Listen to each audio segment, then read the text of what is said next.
Thank you. Thank you. Aha. So it's Saturday, another day for us to meet here and talk and chat and find our compass. I remember when I was growing up, every Saturday our grandfather would call us, sit with us, all his grandchildren, and talk to us and tell us stories. And then before grandfather talks, grandmother will engage us in storytelling. She will narrate stories, what we call the folk tales of our community. And you guys, your community has folk tales. It is from those folk tales you are able to understand your roots, your culture, the foods you eat. For example, in my community, if you listen to those folklores or folk tales, the folk tales were all about pumpkins. They were all about meat, milk. Then that tells you that that's what our ancestors ate. They will not tell you about sausages and chapatis and those kind of sugar. They will just tell you about the foods they used to eat. So you can go back to your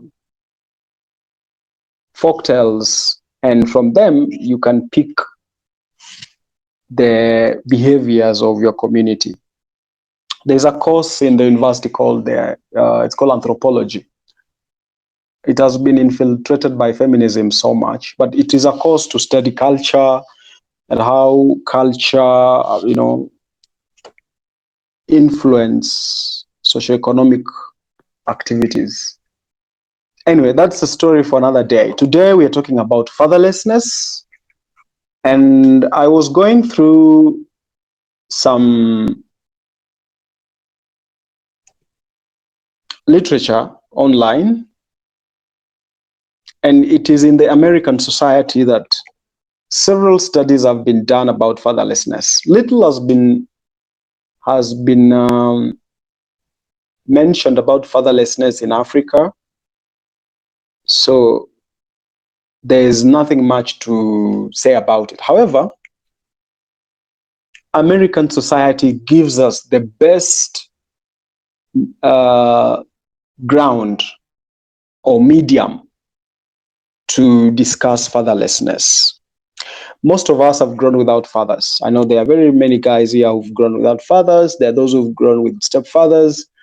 There are those who've grown with single mothers. And I've said again that the beauty or the advantage with men is that you can recreate yourself. You can become the father that you never had. Even if your father was weak or absent, you can become that father that you never had. That's the beauty of the advantage of being a man.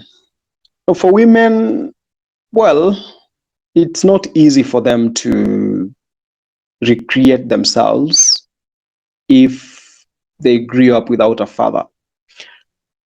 She might be lucky to get a man who acts as a father and as her husband.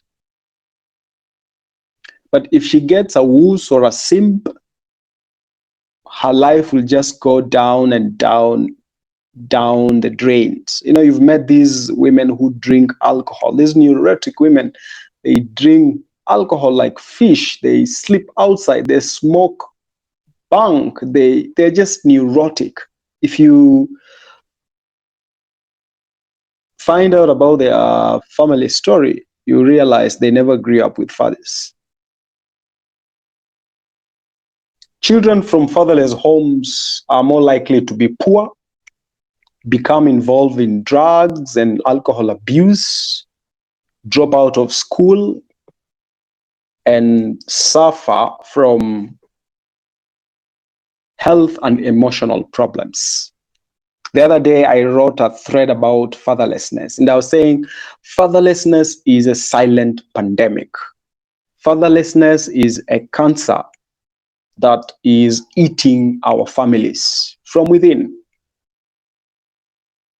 Sometimes we blame these single mothers, but they have been abandoned by men who, ironically, might have grown without fathers. Therefore, they run away from responsibility. A man is responsibility. If you run away from responsibility, you are not a man. A man must become. Being a man is by birth. Anyone can be a man, male, anyone. Nowadays, there are women who, I'm told, go for genital reconstruction to be men. Anyone can be male. But for you to be a man, it takes a lot of work, resources, discipline, sacrifice, commitment. Fatherlessness leads to poverty. Children in father-absent homes are almost 4 times more likely to be poor. Children living in female-headed families with no spouse present had a poverty rate of almost 50%. That is 4 times the rate in married couple families. Now, these are statistics and these are facts. You can argue the way much you want, but these are facts. Drug and alcohol abuse. Fatherless children are at a dramatically greater risk of drug and alcohol abuse. There is significantly more drug use among children who do not live with their mother and father. Children living with both parents had significantly fewer externalizing and internalizing behavioral problems than children living with at least one non-biological parent. Children of single mother homes are more twice as likely to commit suicide. These are facts. Children living with their married biological mothers perform better than those living with non-biological fathers. These are statistics, that's not me. A father involvement in school, that is a father who goes to school, attends his son's education day, finds out if his child has done assignments, calls the teacher to find the progress of the child, pays school fees on time. Their children perform better in school than those that fathers are not involved, where the mother is just involved. I know a story of, I dated sometimes a woman who told me a very interesting story, that when she was in high school, she did a mistake in school, and then the mother went there and created a circus.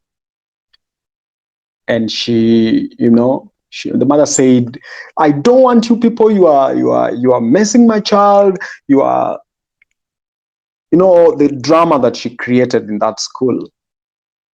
And the principal said, "Please just take your child and take her to another school." And she was taken to another school. And again, there, the mother created chaos. She didn't perform well in high school. She didn't get, according to her potential, she was someone to get an A. But because of the chaos that her mother used to take to school in the name of protecting my daughter, she didn't get what her potential or her ability could give her. And she really regrets that because it messed her education. So a father, if you are a father here, ensure you get involved in your child's education activities, sports day, academic day, prayer day, um, drama day. If your son or daughter is in drama, go and watch her perform. If he or she is in sports, go and see him or her play. Be part of your child's developmental milestones as a father. Studies say that 71% of high school dropouts are fatherless. Fatherless children have more trouble academically, scoring poorly on tests of reading, mathematics, and thinking skills. Children from father-absent homes are more likely to be truant from school, more likely to be excluded from school, more likely to leave school at age 16, and less likely to attain academic and professional qualifications in adulthood. Adolescents living in intact families are less likely to engage in delinquency than their peers who are living in intact families. So compared to peers who are living in complete families, adolescents in single-parent families and step families were more likely to engage in crime. Now, these relationships appeared to be operating through differences in family processes. Parental involvement, supervision, monitoring, and parent-child closeness between intact and non-intact families. So, this is from the American society. And of course, we are mimicking and borrowing a lot from the American culture. That's why nowadays we have more fatherless homes than before.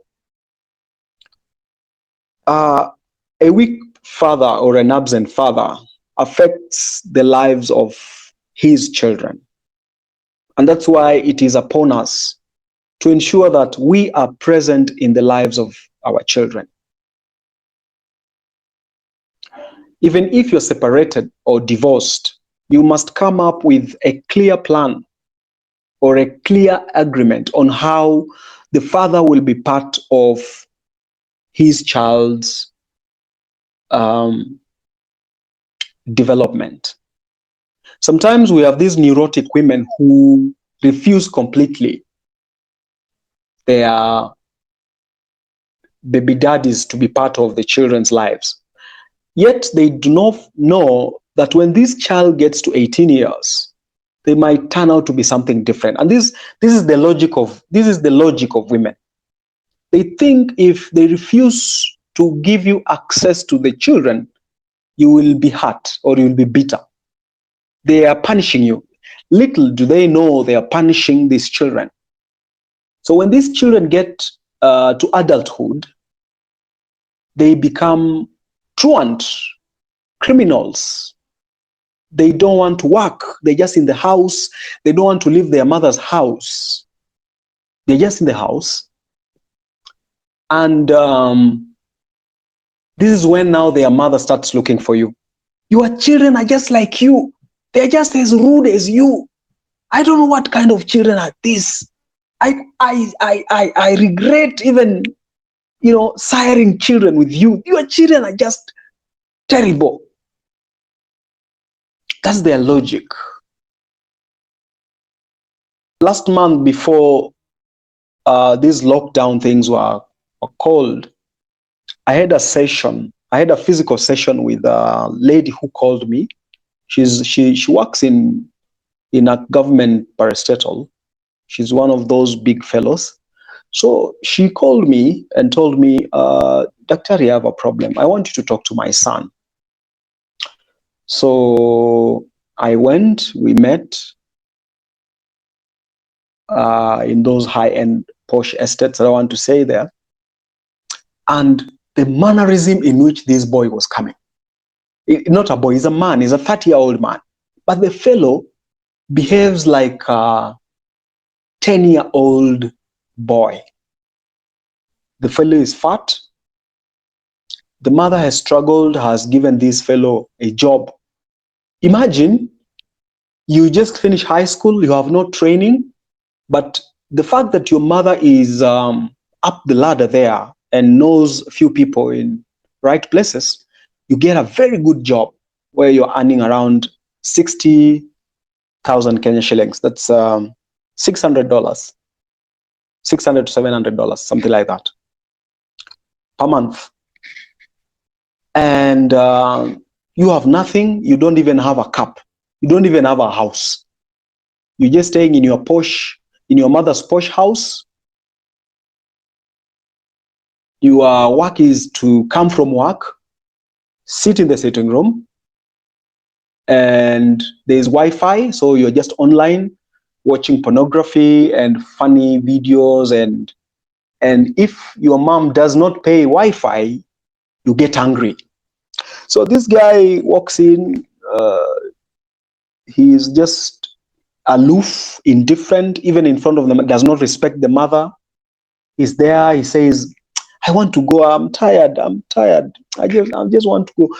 The boy was, a baggage of dysgenic manners. Totally not masculine manners. So I told this boy, you have a choice. You are 30 years now. You have nothing. You don't even have a house. You don't even have a house where you've rented. You have a choice to fix yourself, or the world will fix you.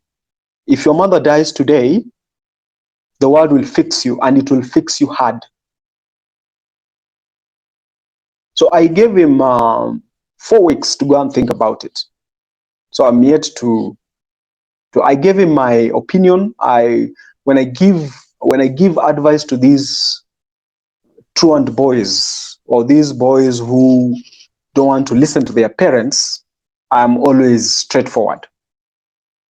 I just sat him down and told him, don't be an idiot. Stop harassing your parents. And he told me a story. He told me that he hates his father. His father is not there. His father stays away from them and even rarely comes. Maybe he comes once a year, but the father is in Kenya. So it is the mother who goes to visit the father. So I suspected that the father is an absent or a weak man. And this has affected this boy, this man actually, and the other siblings, because there are others who are also the same. They just sit in the house, they can't wash their clothes. Their mother has employed a house girl, and their mother has employed a chef who does the cooking, and the mother has, everything is done for these fellows. They do nothing. And after that, I talked to the mother and I told the mother, you've messed your children. The good thing is that they are boys, but you've messed them. If they want to change, they will change. Now, those are the consequences of fatherlessness. Fatherlessness affects both the man and the woman. For the woman, it is worse, because I wrote today that a father is a woman's first boyfriend. Her relationship with her father will determine or will influence her relationship with you, the man.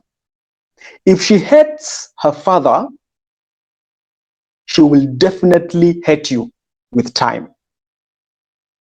And she hates her father not because it is her inherent reason, but because she has been brainwashed by her mother.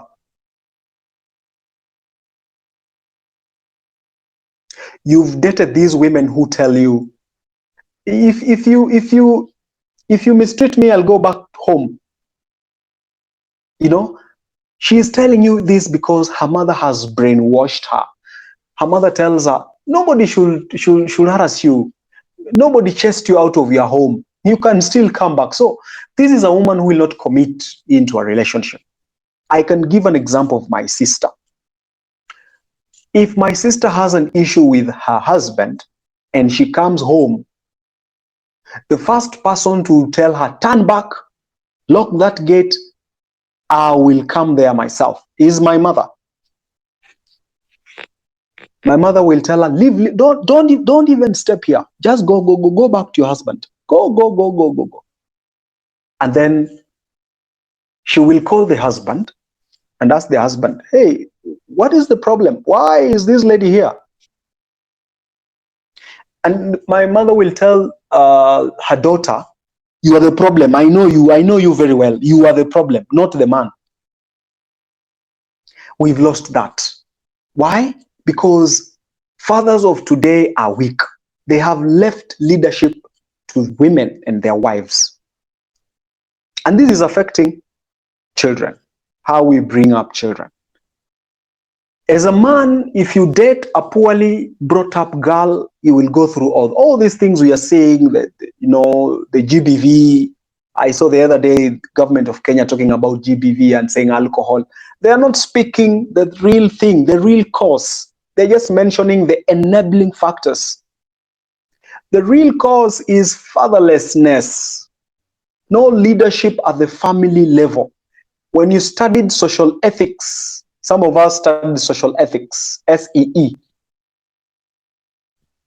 We were told that a family is the basic unit of a society. If a family is dysfunctional, the society will definitely be dysfunctional. We don't want to accept these facts. We want to scatter around and hide and pretend and talk about women empowerment. Yet, our social problems begin at the family level. And our ancestors and forefathers were right when they said, you cannot be a leader if your family is dysfunctional. You cannot be a leader if you cannot lead a family. You cannot be a leader if you don't have a wife. How will you lead your community if you can't lead your family? I mean, these are basic things that, because we have gone to university and studied up to PhD levels and we are professors and we think we have read books, so we think we are clever than the order of nature. We cannot be clever than nature. If we disrespect the hierarchy and the order of nature, definitely nature will disrespect us. And you see what nature is doing to us today, including this COVID. How on earth can a viral infection terrorize human beings just like that? And we've said it's because of our diets. We are obese, hypertension, diabetes, but we don't want to face the truth. We want to bandage the truth. Look, socioeconomic problems today are as a result of fatherlessness, crime, theft, corruption, bad leadership, gender-based violence, alcoholism, drugs, accidents. All these emanate from a family level. So if you come from a dysfunctional family, you have to face yourself and speak truth to yourself and say, my family is dysfunctional. I don't have a father, or my father abandoned us. It is upon me, a man, that when I raise my family, I raise my family better than what I went through. I provide leadership to my family and build a family that will appreciate itself and be the best. So how do you get out of fatherlessness? The first thing is to speak truth to yourself. Just go somewhere and sit and say, hey, man, I don't have a father. I even don't know him. Or I know him and he abandoned us. Or he's a weak man. I need to do something better than this. Do not side with your mother. I have said this again. I have a mother. I listen to her, but I don't side with her. I cannot. When they have a quarrel with my dad, I keep off. I stay away. I've seen men, when a mother has a quarrel with a father, men come in, hey, Father, you're the bad one. Dad, it is you who has done this mistake. That is wrong. When your father was meeting your mother, you are not there. You are still a primordial germ cell in your father's scrotum. Keep off. Don't pretend that, don't think because you've gone to school better than your father or your mother, you are clever than them. Stay away. So sit somewhere in a corner and tell yourself that, man, this is a burden. This is a responsibility. I must commit myself to be a better father than what my father gave me. Second, can you join a tribe of men? I cannot stop emphasizing this. Iron sharpens iron. Join a tribe of men. Like this group, the Warriors, or outside there, those clubs like football, basketball, where men will teach you how to be men, how to be a man. A tribe of great men. Don't just go and join a tribe of simps. People who just want, there's something I saw on social media last time. I don't know, boys club, some boys drinking alcohol and sharing nudes on WhatsApp. Don't join those simping groups. They will not add any value to your life. That their work is to walk around and drink alcohol and look for women and have sex in hotels. I'm even told some men usually have secret apartments where they pay rent every month. Those apartments are for having sex with random women. So if you're in that group and you get a woman and you're married, so you take this woman there. You go there, you drink alcohol and those kind of things. Don't join those groups. That's why the society is messed up, because of those kind of things. And these are things that religion doesn't want to tell you. Religion is cherry-picking verses. You know, cherry-picking is you pick a verse that does not harm a man because it is the man who is giving this woman money. So the strategy of a religion is this, to, first of all, to pedestalize women, you know, to pander to feminine ideals. So as they pander to feminine ideals, they look for a strategy on how to serenade or to say good things to the man. So when you say good things to the man, of course, will give out money, and the money goes to the woman, and the woman gives the money to church or to religion, not church. The truth is that families are dysfunctional. They are messed up. They are terrible. The third thing is to colors your frame. Join a boxing club. Go to the gym. Colors your frame. Go to the gym or go to a boxing club where someone will hit you so hard, box you, and this will help you build your aggression. Fatherless boys or men have suppressed their aggressiveness. That's why they are nice guys, because they don't want to be aggressive in life. They feel because they were abandoned, if they become aggressive, people will abandon them. They want to be liked. They want to be validated by the world, because my father abandoned me, so I want this world to like me. So they just remain nice to everyone, to every woman, you know. That's why fatherless men attract sluts and bad women. Because a fatherless man thinks he's lonely. His father was never there. So he's lonely. The world has abandoned me. The aggression, the gene that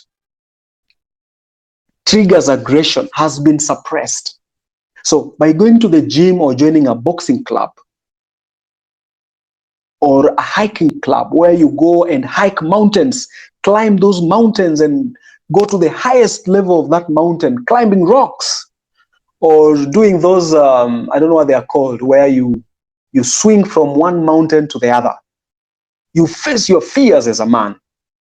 This one helps you to raise your aggression, raise your testosterone, and you start becoming a man. Better than what you were when your father was not there.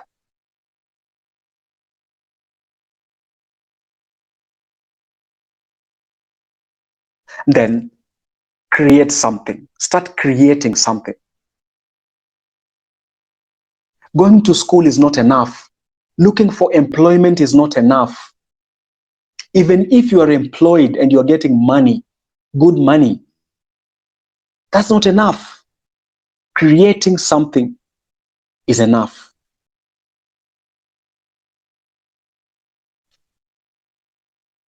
Create, produce something, build something of your own.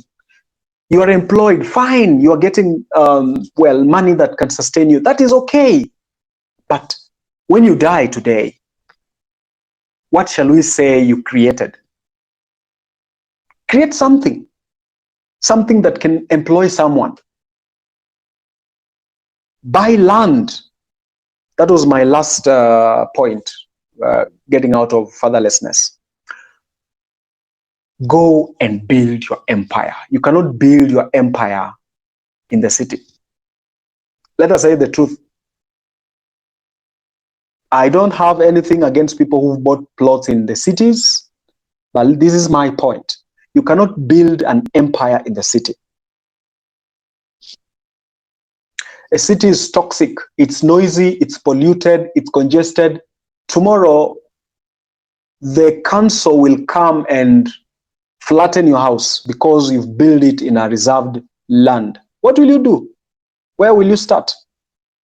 Do this. Go to the village, buy land, start building.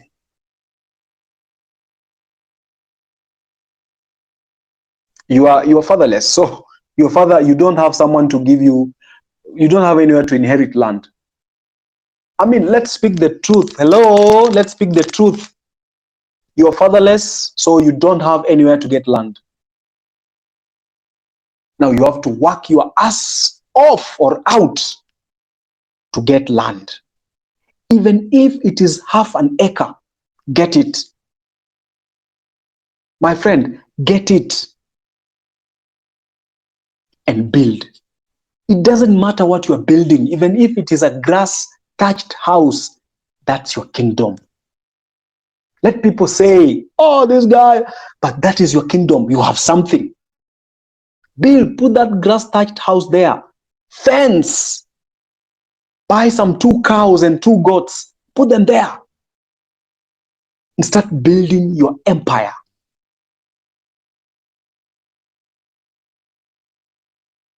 Don't sit in the city and remaining comfortable. Actually, the reason why people go to the city was to create a network, get some cash here and there so that they can invest back home. They can build their kingdoms home. That was the essence. So men went to the city and left their women in the village. So they will work in the city, get resources and send them back home. Hi, my wife, I've brought this. Can you, tomorrow during the market day, buy some 3 cows and 4 goats. Take care of the cows. That's why I keep on saying, marry a woman who will nurture your kingdom. They will take care of your animals.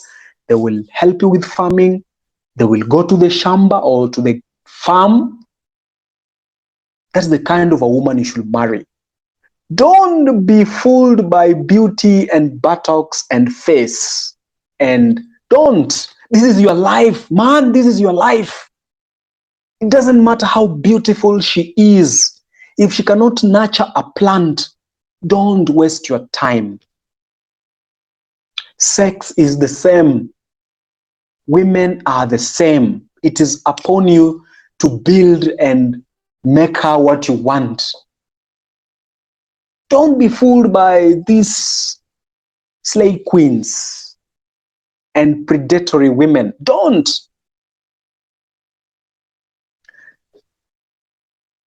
they have spent their 20s, having sex with everyone and all those kind of things. But when they start getting to 30, that's when they start creating chaos and drama and those things, like the one who was accusing me on the internet for sex with her, and I've never even met her, I don't know her. Don't be fooled by those women. And this is what I want to tell you. Someone just mentioned something as I finish, that David Goggins' wife is never a social media siren. I'm not sure. I've not followed much about his wife, and I've never seen. And the fact is, if she's just messed up on social media, Twitter, Instagram, Facebook, just stay away. Just keep off. You'll not die. Just keep off. If she's creating attention on social media and showing her thighs and talking a lot of dirty things on social media and pornography, and they don't fear talking about sex online, please just stay off. That is not a woman to keep. They will mess your kingdom. So buy land, make money. Don't buy land in the city, buy land in the village, build your empire. In the village, the beauty is that when you retire, you'll go there and rest. What about the city? Look at men who build houses in the city. When they retire, they are either kicked out and told, hey, your usefulness is gone. Can you go to your mother in the village? Then they go to the village. They get some local women, marry or inherit some woman there or a widow there, and gets his pension, gets diabetes and hypertension, and maybe and then he dies. The woman in the city just comes for the burial on the burial day. Then she goes away the same day. You know, guy never built a kingdom. And I see a lot of them in my village. They disappeared in Mombasa, in Nairobi, in the city, and when they are 60 years, that's when they come back with nothing. Don't be that. Let us learn lessons from this generation that is going. We had the other first generation of our grandfathers, then we had this one of our fathers, then us, then the children behind us. Now let us learn from this one. This one has been messed up because they were caught between being conservatives and progressive, on the conservative side and on the side of the progressives. So they are there. They don't know what to do. To copy American life or to remain traditional. Let us learn from them. And let's not do the same mistakes. I think I've talked enough. I want to open a chance for you guys to speak.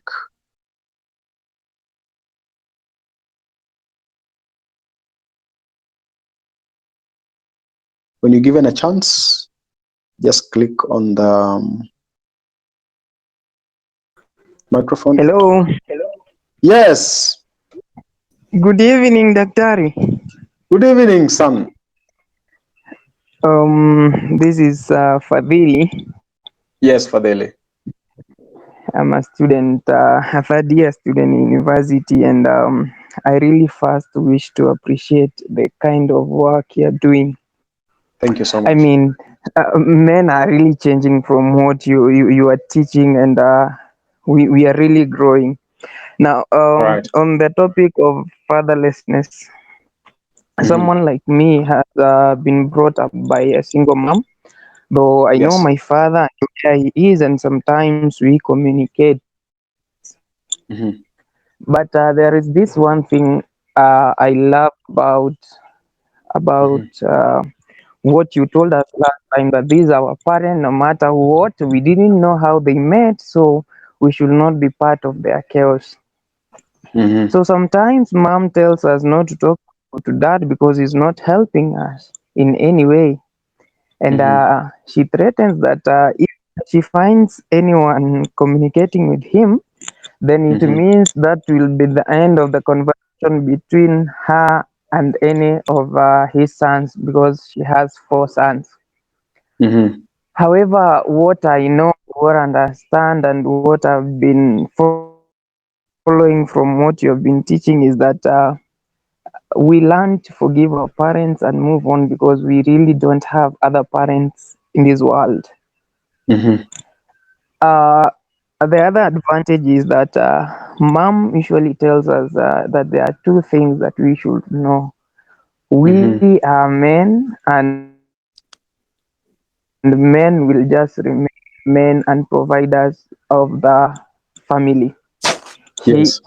we learn to respect the adult or the parents, and also Mm-hmm. we learn, get new skills, study hard, Mm-hmm. Mm-hmm. get new connections, network, and we get jobs so that in future when she gets old, Mm-hmm. we she finds a place where we can help her.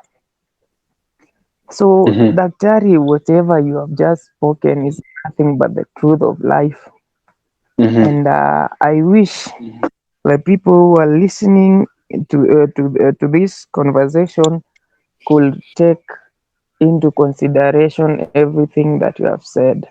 So the Thank best you so part much. and what I'm learning from my parents is that we they did their job to bring us in this world. No matter the fact that they are apart, we can also get fathers from the world. We can get people like Amerix who are teaching us the way of men. We can read Mm-hmm. books that teach us the way we should grow as men, and by doing so, we also grow our personality and become responsible men in future. So Mm-hmm. whoever is facing a challenge like me should not should just pick up himself and start walking the journey, seek help from men who already know what men should be like, and support yourself by seeking knowledge and new skills that will open up ways for you. Otherwise, the future is bright for any man who is disciplined and committed to seeking his goals. Ladies may wait, and for sure, a man who has a future, a man who is working towards building his future, a man who is building his future. Those are the kind of men who ladies just need to keep our focus and keep moving. Eventually, we will all succeed. Thank you, and I'm following keenly.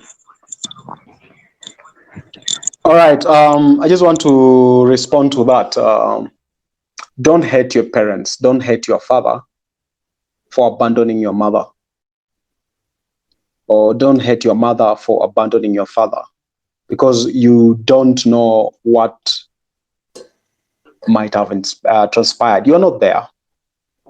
Don't enter into their conflicts, because I said the other time that marriage is a battle between a terrorist and a hostage. The hostage is the man, the terrorist is the woman. She's come into your kingdom, but now she wants to turn it into her kingdom. The fight is on the resources that are in that kingdom, the wealth, the assets, the children. Whoever wins the mantle of kingship has the ability to influence decisions and resources in that kingdom. And that's why women use children to manipulate their influence on men. So, as a child who is growing up, you should keep off the chaos between your mother and your father. I've seen people writing on Twitter that some fathers are bad. Now, any woman who tells you that her father is bad, stay away from that woman completely. That's a red flag. It means how did she know that her father is bad? Because she was brainwashed and conditioned by the mother that your father is bad. I mean, it's only a mother who can tell children that the father is bad. Look, your father is bad. Even these fees, I'm the one who's paying. Even these clothes, I'm the one who bought. Your father is like this. But when you go in details, I've seen those cases where mothers blame fathers for doing nothing. But when you go keenly, you realize that the father was doing these things silently. But he was naive. He doesn't have proof. He was paying fees, but never kept receipts, maybe. You see? So don't get into those chaos. Don't hate your father. Even if your father is an idiot, a madman, a thief, a bad person, the way you are saying, don't hate. Don't tell people that your father is bad. That is your father. That is the man who had sex with your mother for you to be conceived. That's not someone you should hate. Honestly, that is not. That is not a different human being. That is you. That is the person who sired you.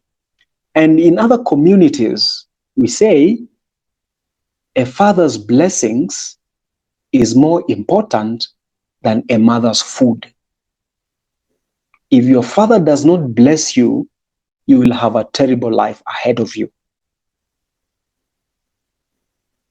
Let's continue. Hello, Daktari. Yes, Martin.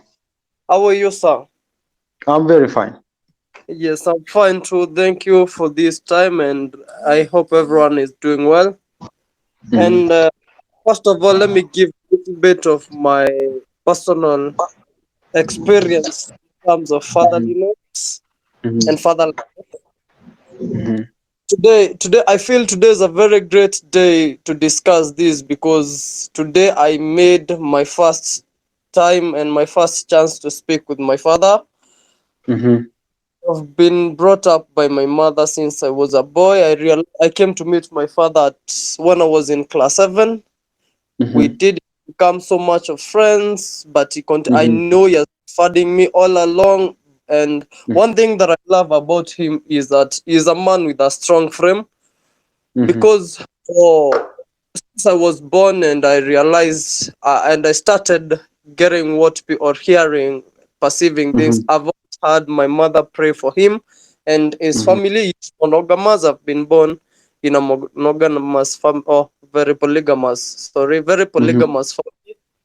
And I Mhm. can tell you that the biggest thing that you can do as a man, I'm telling everyone else, the thing that you can do is have relationship with your father.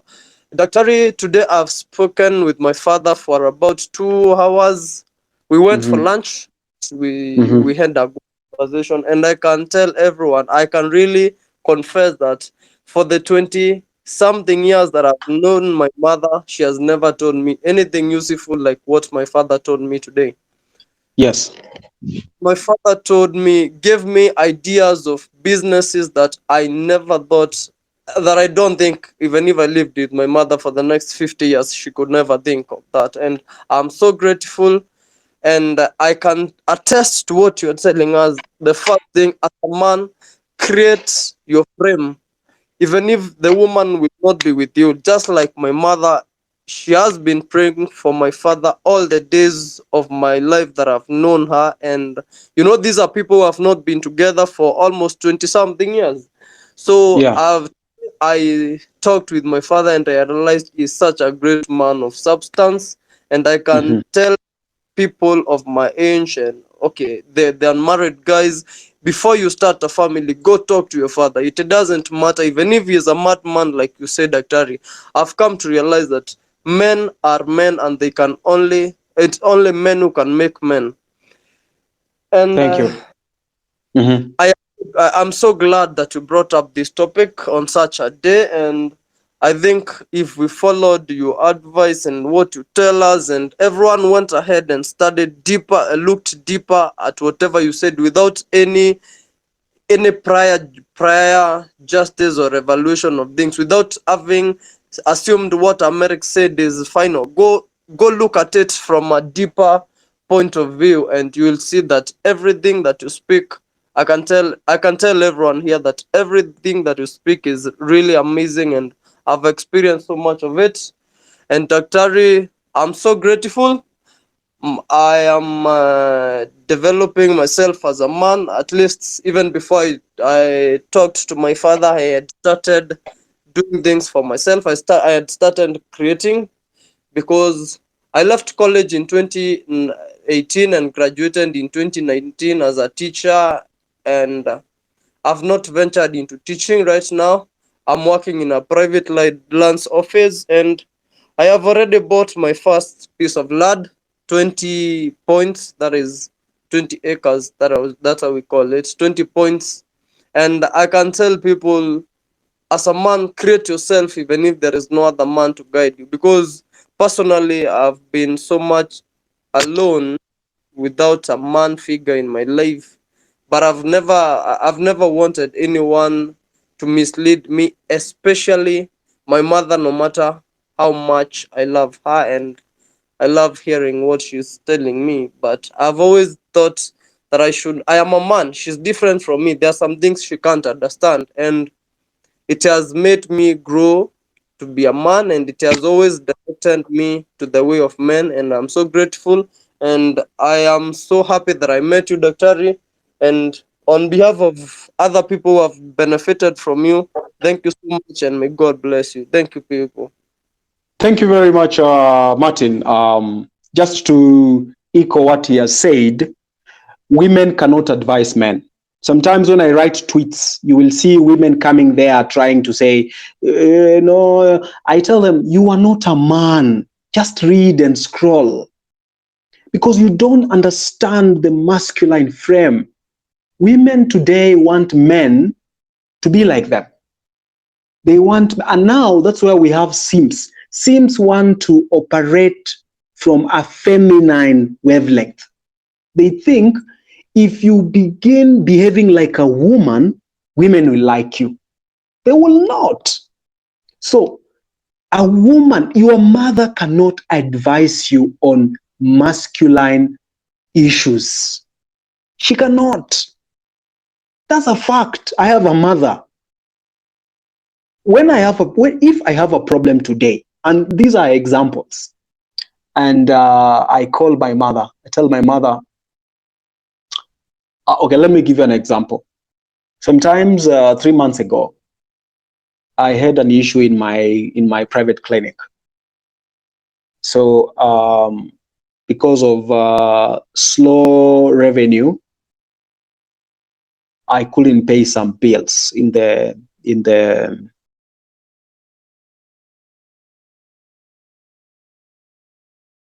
And I'm so grateful, and I am so happy that I met you, Daktari. And on behalf of other people who have benefited from you, thank you so much, and may God bless you. Thank you, people. Thank you very much, Martin. Just to echo what he has said, women cannot advise men. Sometimes when I write tweets, you will see women coming there trying to say, no, I tell them, you are not a man. Just read and scroll. Because you don't understand the masculine frame. Women today want men to be like them. They want, and now that's where we have Sims. Sims want to operate from a feminine wavelength. They think if you begin behaving like a woman, women will like you. They will not. So, a woman, your mother cannot advise you on masculine issues. She cannot. That's a fact. I have a mother. If I have a problem today, and these are examples, and I call my mother, I tell my mother, okay, let me give you an example. Sometimes 3 months ago, I had an issue in my private clinic. So because of slow revenue, I couldn't pay some bills in the clinic. So I wanted some money. I wanted some money to pay those bills. So I called my mother. Told my mother, "Hey, mom, my clinic is having issues with bills. There's this very critical bill that I've not paid, and I'm worried if I don't pay by the end of this week, that the services are going to be interrupted, and it's going to affect the flow of revenue."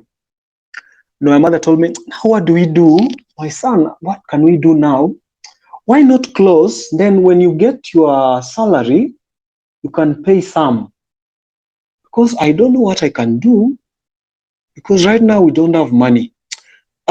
I just hung up, called my dad. My dad said, now what you do, that bill, can you go to the person who is asking for, the person you owe that money? Go and tell him you don't have money right now. Tell him to give you like a week and you'll pay. And then I'll also try and check if I have some money, I'll send you and then you refund me.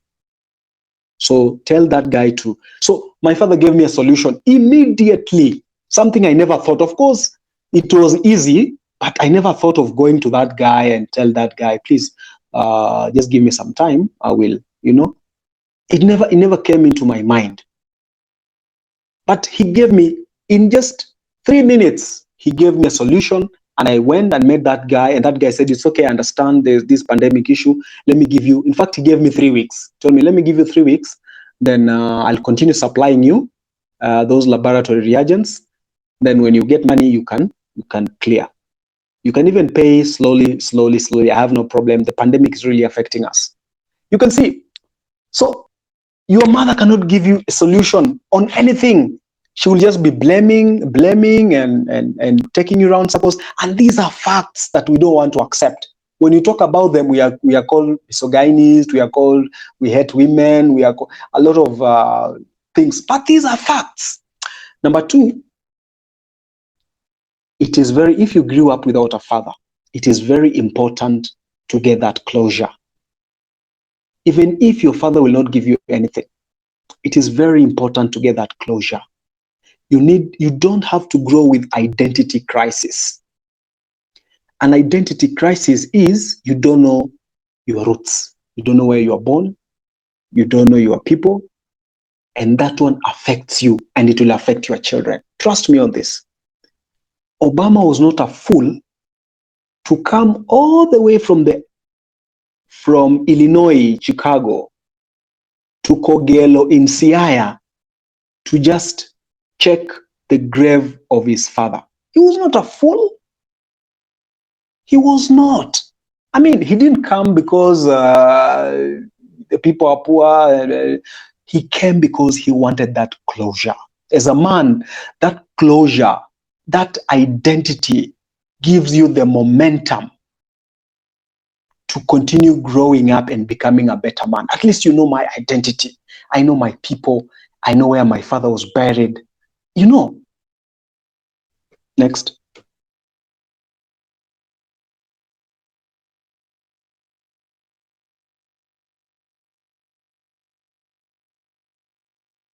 Thank you, Amerix, for this opportunity. My question is, do you think that the judicial system in this country has a role to play in demonizing the fathers as far as rulings, especially in divorce cases? That is my question. Yeah, definitely. These are facts that we are trying to run away from. The judicial system, the legal system is feminized. The legal system of today has been created with the disempowerment of man in mind. That is the end game. The man is the guilty party, always. If we have two criminals, one is a man and the other one is a woman, the standard of justice will be different. The woman will be handled with kids' gloves, while the man will be handled with iron fists. Because the legal system, it is the man who created the system. And he created this legal system so that the world can have order. If you read The Sapiens by Noah Yuval Harari, so the world can have order. Turkey is order. Sorry.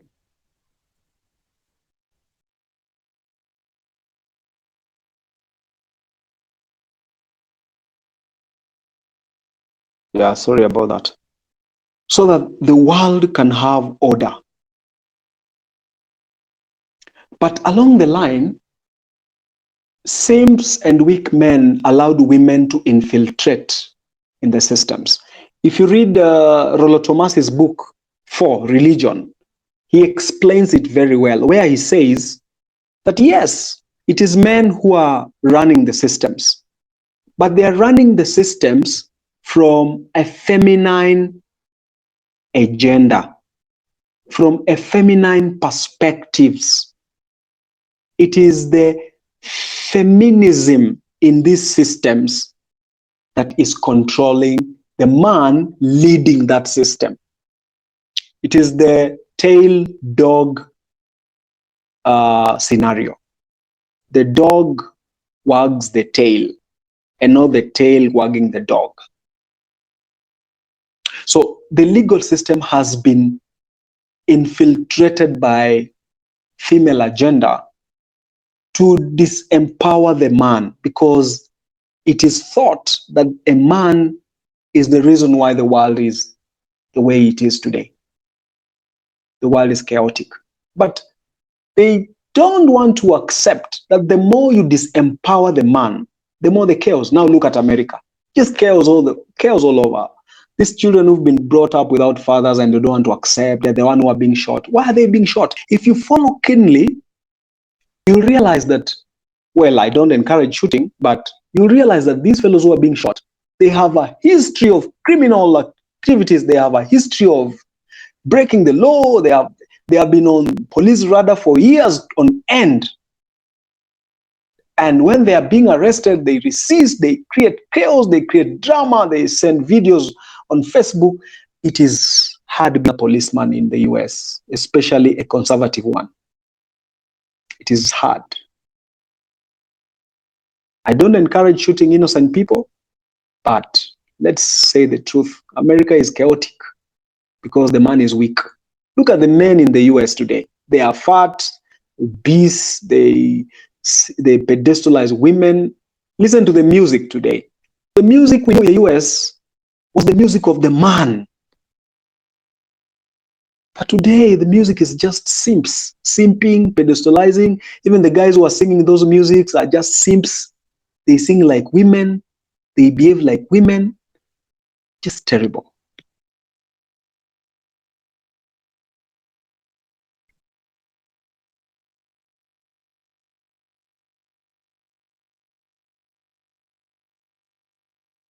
If you're given an opportunity, kindly click on the microphone and talk. Hello, how you doing? How you doing, doctor? Very fine, bro. I was actually driving. I had to set my car aside so that I can speak on this particular topic That's amazing. That's amazing. because this is a topic that I've been talking about a lot. I've seen it in my extended family, and I would like to say something about it. Please do. So just give me like 2 minutes to say a few things on what you've said. Yes, Number one, fathers, weak fathers step back and they leave all responsibilities to women, and the women end up messing the children, and eventually that results in divorce or separation where the kids despise their parents. That always happens, and it's always weak fathers. And weak fathers, as we've said before, they come either from simping fathers or again single mothers. Now, single motherhood, what is the effect of single motherhood on children? Single motherhood will A single mother will raise a masculine female and a feminine man. That's what correct. we see every day. A masculine female and a feminine man. Now, most of the time she's going to say, I'm doing this to protect you. I want you to not to depend on a man. That's what she's going to tell the girl. I want you not to depend on a man. I want you to depend on yourself. She ends up raising a masculine woman, a woman with dick energy. She doesn't want to listen to men. She wants to shout in an argument instead of trying to put her point forward. And that will always bring about conflict in a relationship, whatever relationship it is, whether it's the workplace, whether it is at home. Now, uh, I was a teacher in Kenya before I moved out of Kenya for 6 years. And in those 6 years, I taught two schools, a boys' school in Kiambu and a girls' school on the windward side of Mount Kenya. Now, all those cases that I handled, as a teacher, as a class teacher in both schools, and also I was an active games teacher in both schools. All trans cases always ended up to children raised in single mother families. I'm sorry to say this. I know it looks like I might be pointing fingers, but I'm not pointing fingers. This is just observation. Children raised by single mothers, and this is what we are starting to see in society today. And maybe this is a topic for another day, but you're going to realize that there's a very strong link between children raised by single mothers and sponsorships, looking for sponsors and stuff like that. A very strong link that has, a very deep psychological ties that I may not be able to break down right now. Uh, Something else I want to say is that single mothers overcompensate, and that's why their sons and their daughters end up the way they do. They want to be the all-around parents, the loving parents, the disciplinary parents, which in most cases you can't be both in every situation. Sometimes you mess up when you were a child. Your mother says, "Oh, he's a child, he's growing," but your father will say, "No, no, that cannot happen in my house." So a balance ensures it comes out of that. But if you just have Mm-hmm. one parent, there's no balance. There's Correct. no balance, and that's what we always had with discipline cases in school because children, you'll send a child home, the mother will come cry. Now the mother is crying, the child is supposed to be disciplined. What is a teacher supposed to do in such cases? It becomes very difficult to discipline that child, and that child ends up being the control of their life, and they don't know how to control their life at that particular age, which, as you mentioned, ends up in school dropout, ends up in depression, ends up in in teenage pregnancies. All those can be linked to all this that we are talking about. Correct. uh, Something else that I want to say is that uh, children from single parents, especially if they do not find a way of waking up or find somebody that is going to help them to nurture themselves in the right path, they end up becoming the parent that they despise. Correct. Because most of the time, your one parent is going to brainwash you about how the other parent is bad. I'll give you an example of a famous musician that we know in East Africa that doesn't want to talk to their father, that doesn't want to have audience with their father. If you look at his lifestyle right now, the number of women he's been involved with, the number of children he's had with those women, he's turning out to be his father that he hates. Mm-hmm. You know, these things repeat themselves and they're right there in front of our eyes. But somehow society, as you mentioned before, has been putting women on a pedestal. Women cannot make mistakes, women cannot be criticized. And these are the fruits that we are reaping right now. And I know all the statistics that we have today are uh, Correct. from the Mm-hmm. Western world, but I can tell you for sure that this is what is happening in schools, and it's a reflection of what is also happening in society as it is. Children with nobody to give them direction because they are mothers, and let me say this: either they are mothers because they are single mothers, they are working all the time, or or their mothers are still trying to be girls and at the same time being mothers. You Wow. cannot be a, Wow. you cannot be a mother that wants to get laid, that wants to find a man out there, and at the same time you're trying to raise a man and a woman in the house. You are going to fail because you Wow. don't have a Wow. moral Wow. compass yourself. You don't have a moral Mm. compass yourself. You're trying to change partners, trying to find a husband. At the same time, you're trying to raise a 10, 9-year old, 7-year old boy or a girl. They're looking at you and they're seeing no direction from you. And that's the reason why, again, when children get to teenage years, they are going to despise the one parent that they have because they Correct. start seeing the mistakes that those parents are making. They start seeing them. It starts becoming clearer to them,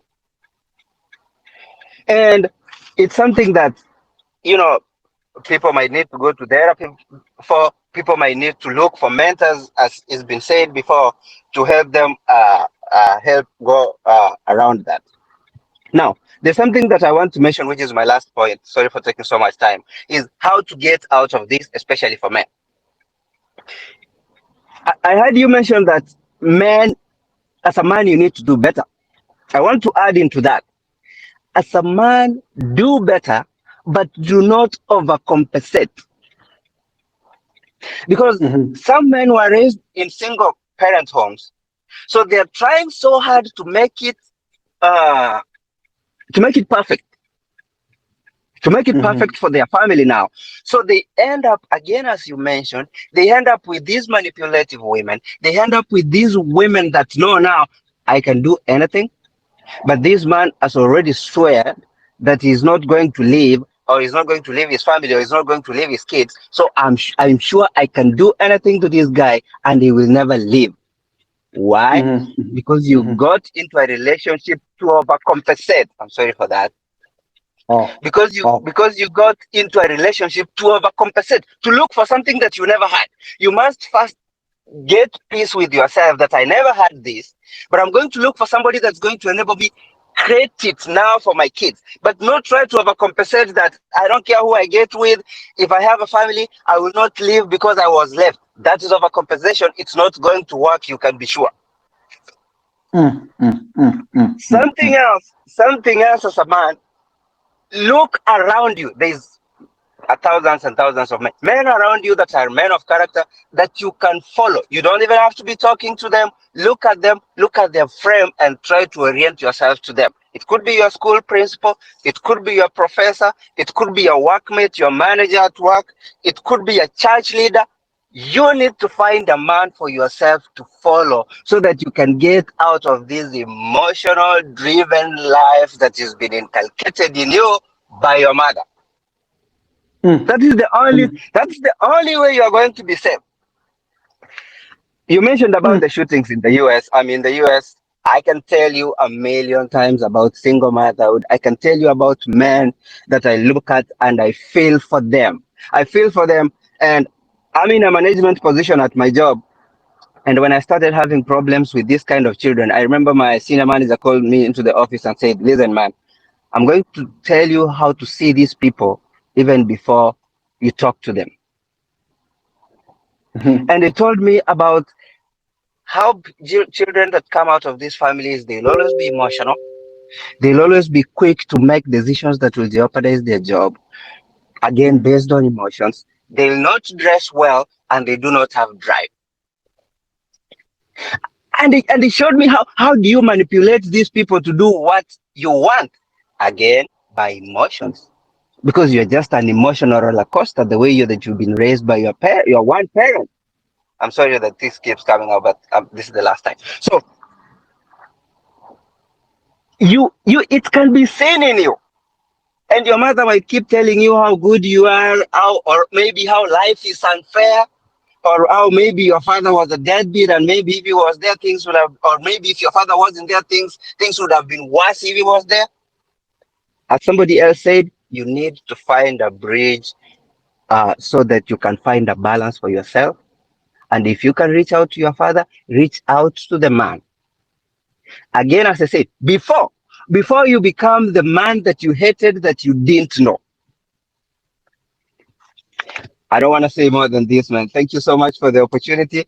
I'm here. I'm still Oh, listening. oh, this guy can talk and talk and talk, and he's just spewing facts. And I've learned a lot from what he's just talked about. Amazing. This is wonderful. I won't add anything to him. Someone else? Hello, Amerix. Yes. So me, on my part, I'm known as Folix. That's the name Mhm, that I'm using. So I really don't know how to put my story. It's a very long thing to talk about. mhm, Personally, I don't understand what do happens. But then mhm, one thing that I personally do thank myself for doing is mhm, leaving those things that I can't change and working on who I want myself to be. and always working on the frame that I want myself to be as a man. And also, one day, if God will bring a family, the family man that I need to be. So, on my end, as I've said, I don't understand it completely. I have a father. I can't say that I've been raised by a single family, though I'm not sure because the first 6 years I was raised by my mom. They had differences with dad, and dad sent her away for those 5 years. I believe I was 2 or 3 years when you were sent away. So for the 5 years, it was bargaining, trying to convince the man back to the marriage, the man trying to convince the lady, and then in between they'll clash, they'll abuse each other, and it never worked. The deadline for the punishment, which was initially 3 months, always got pushed until it reached 5 years. So when I was young, majorly I was at home, but I can't say I got influenced by mom because we were in that family that we were many. You know, the extended family. We went back to our church. So the extended family, we are so many. You can't say most of the time you're having conversation with your mom, and most of the time it was and fellow grandchildren, me and fellow grandchildren. Once in a while, we could be chased away with our uncle, which I understand it was maybe a way of them protecting their property. But mom, at that time, mom was a very hardworking woman. She tilled land, planted sukuma wiki, and was a primary teacher, the ECD thing. So most of the time, she could go to school to teach and also carry the sukuma wiki to sell there. So I can't say I was influenced by her. But then after the 5 years, by luck or by chance, dad or they together agreed and we went back home. But it has been a chaotic life all through. I don't know why, but it has been a chaotic life. In primary, he paid school fee. Thank God for that. But most of the time, getting time to talk to him as a father was never there. In high school, he also paid, but then something happened where the adolescent stage. So at that point, I can blame myself in a way because I was trying to get to know myself as a man, but he never talked, like he never told me, Felix, we do this. His way of disciplining was, Felix, this is a mistake. You deserve 2 nyaunyos. The I don't know the English name for that. Or rather, the caning. So I could be caned 2 or 3 or 4 and told, go away. Only that. No talking, no discussions. Felix, you have messed here. I'm going to cane you 5 nyaunyos, and it will be that. No discussion, nothing else. So at Form 2, I lost direction. Totally lost direction. Even from school, he told the teachers I'm a bad person. I'm giving him a rough time, and most of the time it could be caning or calling to confirm if I've made a mistake so that he can come and cane me. And even the prefects were told Felix must be a bad person. Keep an eye on him. So I got confused. Most of the time, I kept all these things to myself. I kept quiet because I never understood anything. I had no one to share because he differed with all his family members, including his elder bro, whom I tried to contact. The elder brother told me, your father is someone who is not responsible. He'll not take responsibility as a man. And this is someone who has known him since they were kids. So if he said that, I didn't understand if it was true. Mom, on the other end, said your dad has some problems, but mom loves the man. I don't know why. How much she gets beaten by the man, she has, yeah, up to now. At times, she's told to lie down and be caned. Tunya Unyos for some mistakes.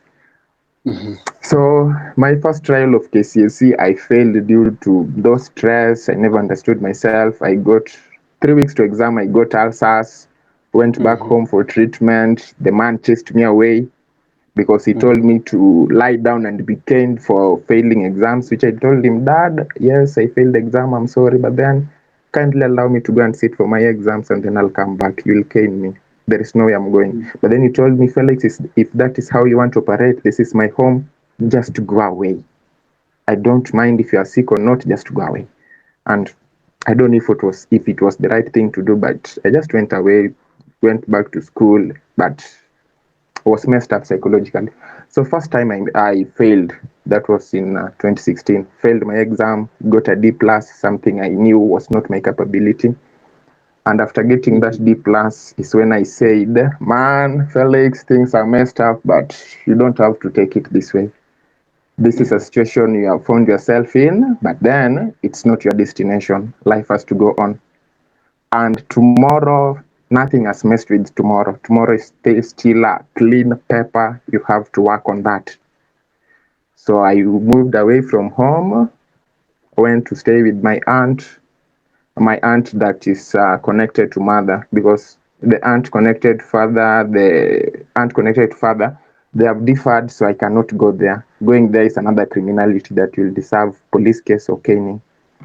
So I went to stay with my aunt that is connected to mother, which father never wanted, but I said I have to work on my frame and I have to work on my work and I have to work on my future. So going there, I went back to Form 3 in a day school. The man refused. He cannot pay school fee. He is done with that. He paid it and he's not doing anything extra. So I went back to Form 3, worked hard, worked on my things, which in that case, mom was the person paying the school fee, never influencing me. But I told her, as mom, I cannot come back to the family, not because I hate any of you, but because I have a future. I have innocent kids that don't know what is happening to me, but they need a successful father. One day, if I'll get a wife, she will be innocent and she should not suffer because of what is happening to me now. So that is what I want to work on. Kindly give me the chance. And I thank God she agreed to pay the school fee.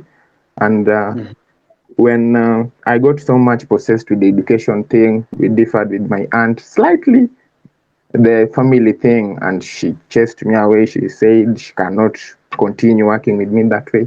So I had to go to rentals. So I read from rentals, wake up, go to day school, read, come back, go to school, come back. And going to school, you have to be happy because no one knows your situation there. So you have to be a happy person.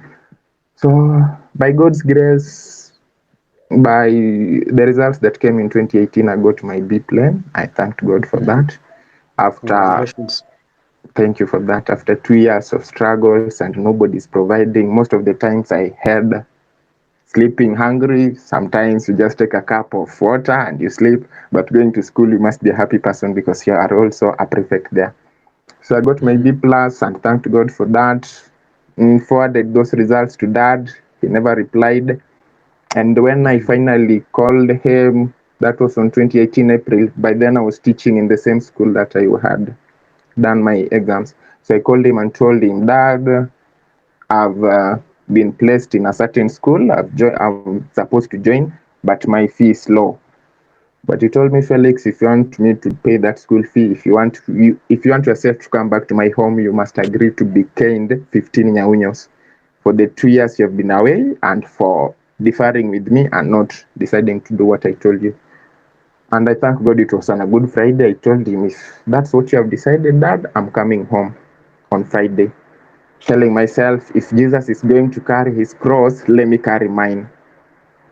So I went home, he caned me the 15 nyaunyos. I was done with that, woke up, came back to my rentals happily. At least the tension that was there and the mistake I had made was close to zero. So after So that, what I is was, what? Let's cut this short because our yes, time is up. thank you. What is the relationship between you and your dad right now? We talk once in a while through WhatsApp, or I make a call, we talk with him, but we never get to a point of discussing or rather laughing or rather having a serious discussion as parent to kid. My school fee, I paid by myself. He refused. I don't know why. At one point, I asked him for loan to pay the school fee. He said he cannot do that. I don't know why, but we do talk. We do talk, Oh, but okay, it's not. okay, okay, Yeah. okay, okay. I just want to be very honest with you. Yes. I think you are blaming your father too much. You know, Yeah, that can be true. your father owes you nothing. Yes, that's true. Your father owes you nothing, completely nothing. Actually, it is you who owes your father. Yes. So I don't see why you are putting your father on the defensive all the time. Your father caned you. Your father never paid your fees. You know, those are bygones. We Yeah. don't revisit bygones. Yes. We don't place your father on. We don't prosecute your father. I mean, Mm-hmm. don't prosecute your father. That's what you're doing. You're trying to prosecute your father in an attempt to justify your predicaments.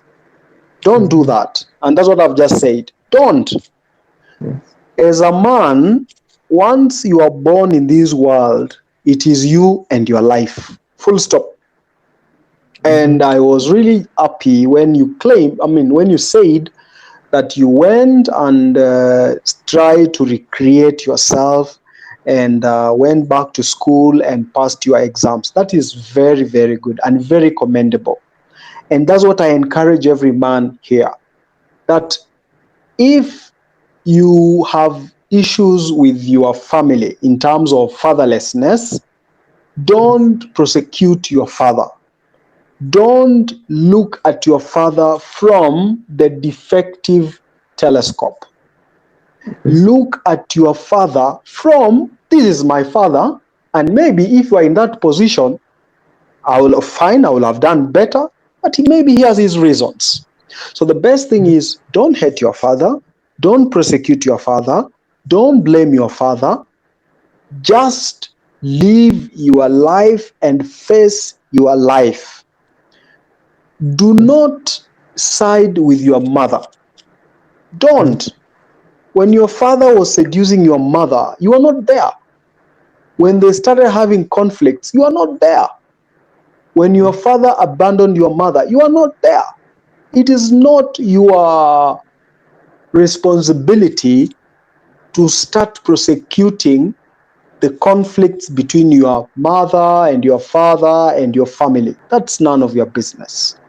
Your business is to know that I don't have a father, or my father is weak, or my father is absent. Now it is me versus the world. That's the most important thing that we all need to learn. Also, I just want to add this, that someone has asked me a question: what if my girlfriend, the father of my girlfriend, died? Now, the point here is a relationship. What is the relationship between your girlfriend and her father? The relationship. If her father died, definitely we cannot talk about relationship. We can't. So if she's a good girl, then it is your responsibility to be her father and also her boyfriend. But even if her father died, what was the relationship? How does she view her father? That's what we use to find out if a girl is good or bad. What is her relationship? If her relationship with her father is bad, then your relationship with her will be worse. Because she will tell you, my father died, but that man was just bad. That man, it is okay, even he died. It's fine. My mom is now at peace. You know, those are things she picks from her mother. She's been brainwashed. What if her father died when she was 1 year old? Did the mother remarry? Did the mother live with another man? If the mother lived with another man or got married somewhere else, then what is the relationship between her mother and that man, and the relationship between your girlfriend and that man? So let us not throw excuses here. What if the father died? What if the father was absent? Our interest is the relationship between your girlfriend and her father, or her stepfather, or even her grandfather, or even her uncle, or even her elder brother. That's the most important thing. Now, we will go up to 10:15. So I'll open, I'll just take two more, then we close. Hello, Good Daktari. evening. Good This is Is that evening. Vincent? Yes, Vincent. Yes. Okay, so thank you so much, Daktari, for this discussion today. I think Mhm. you've spoken to the life of men in this group who have grown up fatherless or with absent fathers. And these men, you find that they are under fathers. Having grown in such a similar environment, I think I was, not I think, but my dad separated with my mom many years ago. Uh, the situation left me wounded, and Mhm. that wound affected me during my formative years. Manhood is supposed to pass on from a father to a son, and a father is the first type of man that you get to see. A boy would want to have the biceps and the strength of their father, and Mhm. it is key to note that a father always lays a foundation for masculinity in a Mhm. boy's life. Mhm. When we go to the village, you'll see that boys out there, whenever they are playing, they are confident telling their mates that our father is strong, you can beat who and who. So every boys grows up with that question in their chest. They want to know, am I a man enough? And they wish to get that affirmation from their fathers, especially when they get into puberty. So with such a wound in my life, you become a wounded warrior. Every aspect of your life could be okay, but you find that you come up with some coping mechanism. Men out here are living in denial. They are very aggressive. You find that they are passive and they are easily irritable. One of the key steps that helped me in such a process was to acknowledge. I acknowledged that I was once hurt because that time I was in primary. My father did not meet his responsibilities, taking us to school that time. Yeah, but it's not an issue now because I have grown up to be a man, and I've come to acknowledge that I was hurt. Let's admit that you are hurt and that you may still be hurting, that your dad wounded you. Acknowledge that you are not well. To acknowledge, a fact, and to permit self to feel that pain of a wound is not cowardly. Then let it go. Sometimes we live blaming such circumstances which led to that wound for far too long. And sometimes, you can be justified. It feels right and in control to hate, resent, and hold a grudge against whoever hurt you, but it's not helpful. It may be justified, but real men let go of the past. Forgiveness does not mean you excuse the person for the wrong. Not at all. It does not mean that the offender is justified, but it means that you refuse to let the past live on and affect you negatively. Then giving also is to reconcile. Relationships are important. Wounds ruin or can really dent them. No matter how the circumstance were, as a man, it's important to build bridges. If we read the book by Ken Canfield, The Heart of a Father, he says that fathers damaged by their fathers pass on the broken baton to their own sons.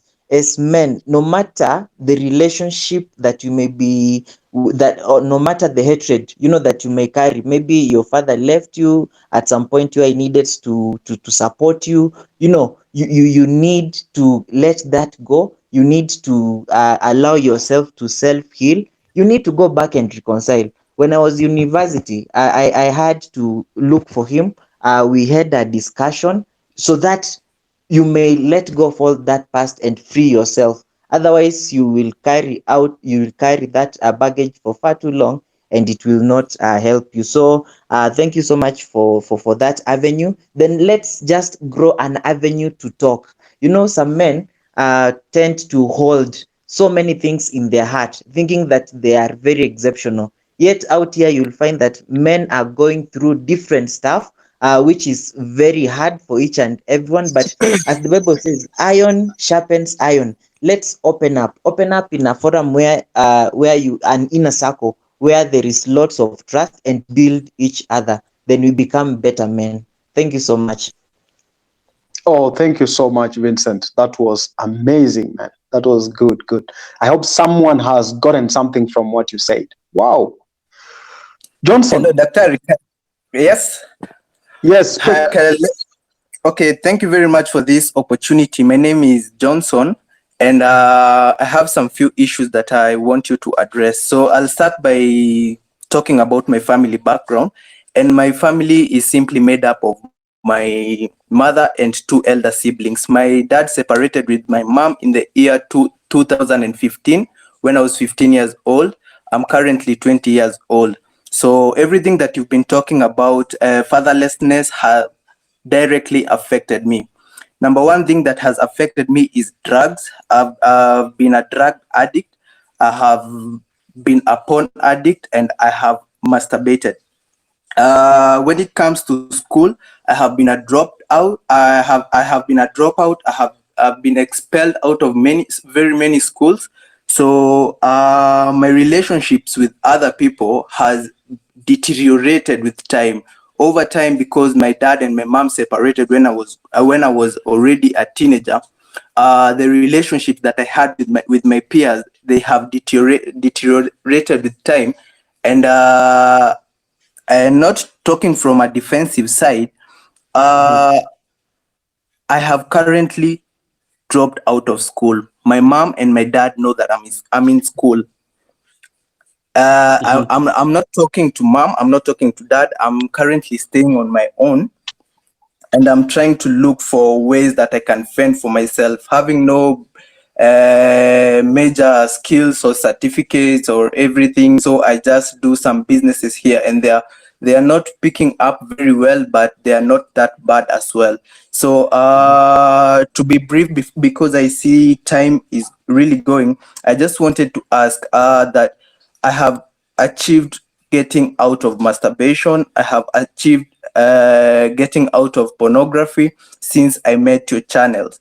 I have managed to come out even of drugs since I started practicing the 4Bs and all that you've been talking about. The last thing that I'm left to tackle is both my parents know that I'm in campus, and I'm supposed to be in third year, but I dropped out in the first year, the first semester, without even taking the first exams.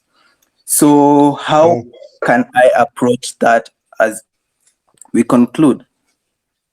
Great. Thank you so much. So what do you do currently? What business are you doing? Currently, I'm doing academic writing and marketing here and there. Man, you're one very inspiring man. Just appreciating yourself and realizing that you need to get out of the hole you are digging. It's a very inspiring confession. I'm really, really, in fact, you've come out of the most difficult rock bottom. This one of facing your parents is not an issue. I mean, you just wake up, go and tell your dad, I have something to tell you. And just talk. He will not beat you, he will not chase you. And after talking to your dad, you go to your mom and you tell your mom, I have done this. I'm sorry. I had identity crisis. I didn't know myself. I was misled by my choices. And I have learned my mistakes and I want to recreate myself. And I've told you this, and I've told guys this. Don't be stuck in a rock bottom. A man has the ability to recreate himself. You have the power to shed off the ugly skin that is giving you a bad frame and start building a better one. That is the beauty with men. So I really want to praise you and commend you for taking that bold step of unclutching yourself from the prison of addiction, masturbation, pornography. The problem with masturbation, pornography, and drugs is that you fail to be productive as a man. And especially in your early years, 20 years, 21, 22, 23, these are the years that a man is building a foundation. These are the years that a man is trying to put the beacons of his life, putting here, putting there, so that you get the foundation you want. Man, it is not late. Let me tell you, with a man, time is on our side. Had it been a woman, maybe. But for a man, time is always our friend. At 20 years, you have cool 15 to 20 years to build your kingdom. So just wake up, go see your dad, be open, be confident, and just tell him, my old man, I have this confession I want to make. Don't go off emotion, the women's side, oh, don't judge me, dad. No, just face your dad and tell your dad, my old man, I have this confession I made. I'm sorry I was misled by choices. I'm sorry I have been living a lie and I have been cheating you as my father, but this is the truth. And I am on a journey of recreation. As my father, just accept my confession. And I'm ready to be guided by you henceforth. As simple as that. He will not beat you. He is your father. Your father likes you. Fathers, as much as we might think they hate their sons, they don't. He likes you. Thank you, Johnson. I want to wish you all the best. Thank you very much.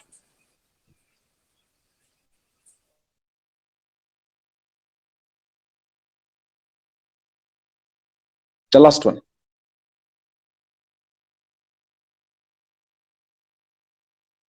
Hi, hello. Yes, John. Yeah, thank you for this forum. I'm really learning a lot. Uh, yeah, I just have, I will not add a lot, but I just have a question for you. Yeah, I've been raised in this kind of religious family. So there's that kind of, you're not supposed to be aggressive. There's a way you're supposed to socialize with the ladies and all of that. So my question is that right now I'm in my 20s, but I'm having a problem now. You're now dating this lady, but you cannot move to the next step of having maybe a sexual relationship. What do you think of that? Because you've been raised being told that fornication is a sin and all that. So do you think that this fornication thing is something that is feminized or masculinized? And if it is something that is a masculine trait, where can you place that all sexual energy? Yeah, thank you. There is nothing like fornication, honestly. These are just words that are being used to condemn masculinity. Yeah. There's a reason why children from religious families, children from families where the father is a religious leader and clergy, there's a reason why these children end up smoking. The girls and the daughters end up being thoughts. There's a reason. The reason is religion weakens family. Religion is selfish. I'm talking about modern religion. It's very selfish, and it's feminized, and it makes the man weak, and that weakness is transmitted to the children. The man fails to lead. The man fails to be tough. The man fails to be a man because religion has said, be soft. My friend, you are suppressing your aggression and it will affect you in future. If you're still living with your parents, get out. Yeah. Get out of that house. Okay. In your 20s, you shouldn't be living with your parents. Get out of that house, look for a house and start living. And start connecting yourself with a tribe of other men. Okay. Yeah. In fact, don't even think about the woman now. Don't think about sex. Right now, it's about you building yourself. Okay. It's about you having a self-assessment of your life Yeah. first. Yeah. Because coming from a strictly religious family means most of your masculine traits have been suppressed. So it's time to start discovering them. Yes. Yes. So break out. Okay, Alexander the Great conquered an empire at 22 years old. Yeah. But the 22 years old of today are just in their mother's houses, sharing their soaps with mothers. Stop that. Get out of Yeah. that house, go and hustle and start getting your own house. The day you'll sleep hungry is the day you learn, wow, this life. The day you'll not even have a shilling in your pocket. The Yeah. day every friend of yours will abandon you and you are alone. That Yeah. is the day you will learn that this life is not easy. I have to go out and become a man. Yeah. True. But for now, you don't see life. You think life is okay. The things are smooth. Don't. You must trigger that gene of aggression in you. Yeah. Exactly. That's what differentiates men from boys. Exactly. Exactly. So get out of your father's house, go and look for your own house, start hustling. It is Yeah. during that hustling that you'll meet men out there, you'll meet networks, great men. Don't have a peer group of men who will mislead you, smokers, drunkards, masturbators, pornography addicts. Don't go to those groups. Go to groups of men who will build you. And that's why you see me insisting, join a basketball club, a chess club, a karate club, a boxing club, where your masculine energy will be spent. Okay. Great. Thank you. Do you have someone with a burning thing?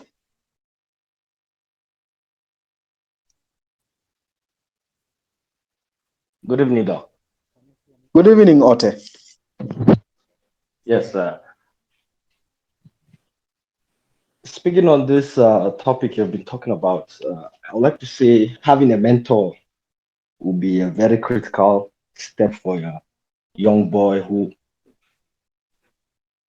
didn't grow up with a father or with a Correct. big father. Correct.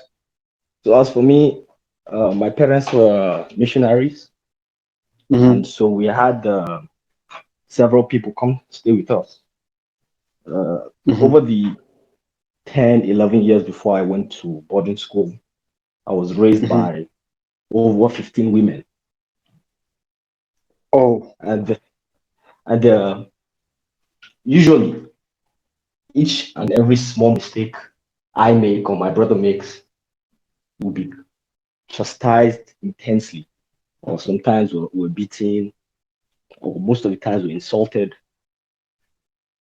But after a while, when I went to boarding school, I met a teacher who spoke to me directly because he kind of understood that I didn't have a father present. And that really helped me shape my life. After I graduated from secondary school and after my university studies, I also found a family friend who I'm working with right now, who is showing me the ropes, financial business, and also how to be a man. So I would like to add having a mentor, a male mentor, would be a critical step for a young boy who grew up without a father or with a weak father. Thank you. Thank you so much. Thank you so much. Say hi to the guys there in Nigeria. No problem. I was actually born in Kenya during my Oh, parents' really? missionary trips. Yes. Oh, amazing. Where are you right now? I'm in Abuja right now. Oh, great. Pass our greetings there and tell them to join the Warriors channel. Thank you for impacting men's lives. You really helped me out. I appreciate it. Thank you very much. Thank you so much. Having a mentor is very important. We've talked about this in details. Very, very important. Stay away from women. A woman will not advise you how to be a man. Please just listen to me this one. If there's anything you can ignore the other things. But if there is anything that you should encode in your mind or brain, never ever take advices from women. They will mislead you. Take advices from men who've been there.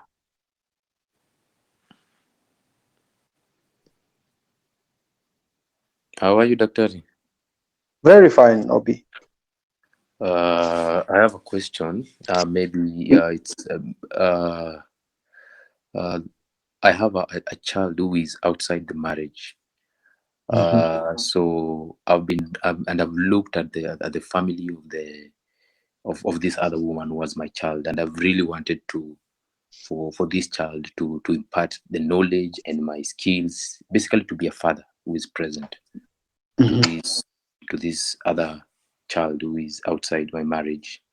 But I'm seeing the kind of family that the woman who was my child basically is a family. She grew up in a polygamous family.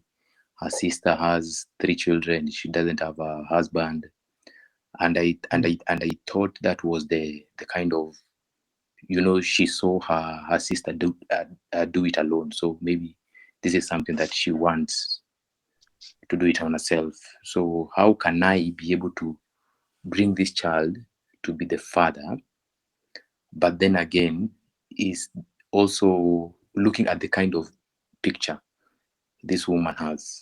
Is it really worth it? Because this is like a woman who has decided that she can do it on her own. Can we reach a place and say maybe this is a juncture where I have maybe, let's say it's a gone case. You can't do nothing. Do you talk to this lady? Yeah, we talk. But looking critically at her, I'm seeing there are some issues that because previously I was in a relationship with her and it didn't work. So looking critically, because when I got engaged in this channel, you told us about the course analysis. Looking critically at her family, it is something maybe that she saw her big sister do it. Her mother is actually she was married to a polygamous man, but since the man died, she actually went to her home where she was born. Yeah. And is it something that we can say maybe you've reached a place where you can't do anything?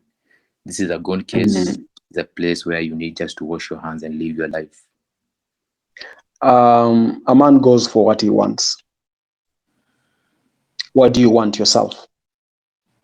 For me, I really wanted to be part of the child's life. But looking at things, looking at the way this woman is, I think because even previously I was in a relationship with her, so it didn't work. So so looking at her, I think for me, I have reached a place where I am ready to wash my hands. This child will come back and he will haunt you. This child will be messed up by the mother, and the mother will dump him to you in future when the child is messed up. Don't allow this. Look up for the mother. Sit her down and tell her, I want this child, as much as you're living with him, I want him to be part of my life. I want you to organize that when this child closes school, maybe 2 weeks, he can be with me. Then, of course, 2 weeks he remains with you. I want to be attending his academic days, his sports days. I want to be part, so that when this child gets to 15 years, I can now fully introduce him to his other brothers. Look, I've told you women are illogical. They don't look at the future. And they usually get into responsibilities that don't lead to anywhere in future. She will mess that boy. That boy will be messed up. And the fact that that family is messed up, it will be a cycle in that family. Trust me. The boy will be messed up. The boy will get some woman and pregnant and get another one. And so it will be a cycle. So it is upon you to bring this, to remove this boy from that environment and nurture this boy according to how you want it. And I've told you, men go for what they want. If that's what you want, go for it. A man does not fail to have a solution. In anything, a man has a solution. Sit this girl down, this woman, and of course they don't want facts, but just tell her what is in your mind. Tell her the truth. Tell her, look at your sister, and look at you, and look at this boy. Are you looking at the future? You know, mothers want to stay with these their small boys and play around with them until they are 15 years. So when this boy starts breaking voice and being a man, the woman starts either using this boy to solicit for money from the man, or the boy becomes dysgenic and messed up and they dump the boy to you. That's not what you want. So look for that. Look for the mother, talk to the mother, and craft a plan for co-parenting. Don't wash hands. This is your blood. This is your blood. And when that bond begins coming up, start investing for this boy. Even if he's buying him some land somewhere, so that when he gets to 18, 19 years, you tell him, boy, this is your land. This 1 acre is yours. I bought this for you 10 years ago. I want you to put your house here. I will buy you iron sheets. It's upon you to buy this and this and that. This is your blood. Don't throw your blood away. That's my advice. Thank you. Thank you.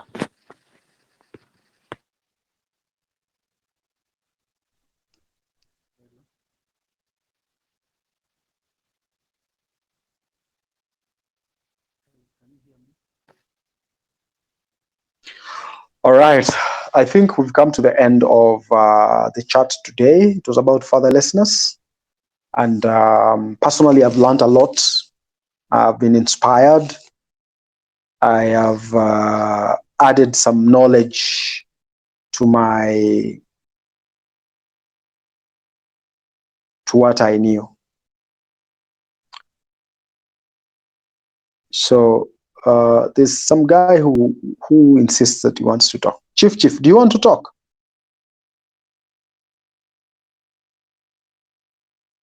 Okay, sawa. So that's it, guys. You have a wonderful evening. It's been a pleasure talking to you. It's always a pleasure having a discussion. I know these discussions are followed by women, and I have received tons and tons of messages from women who are saying that their boyfriends and husbands have been better. They are getting better, and that's good. You can imagine a man who was obese, drinking alcohol, PE, ED, masturbation, who has transformed to be a better person. Tell me, which woman will hate me for that? Which one? Those women who are hating us or saying a lot of trash about us, these are washed out feminists who don't understand the value of having a family, the value of having a good, well-rounded man. They don't know. Most of them grew without fathers, maybe. Most of them have been jumping from one relationship to the other, those kind of things. So women have been praising us. They have been sending me very good messages and appreciating what we are doing for their men. I want you guys to bring more men to the platform so that we can save a man out there. You've seen how men are being killed out, or those who are killing their women. They are not doing that because of anything, but because they are naive. They are ignorant. They have been trapped. They have been jailed. They are pariahs in their own houses. Bring them here so that we enlighten them. We unlock their potential. We help them unlearn so that they can transform into better men, not just for their women, but for their children and for prosperity. So thank you very much. Have a wonderful night and a wonderful Sunday. Asanteni sana.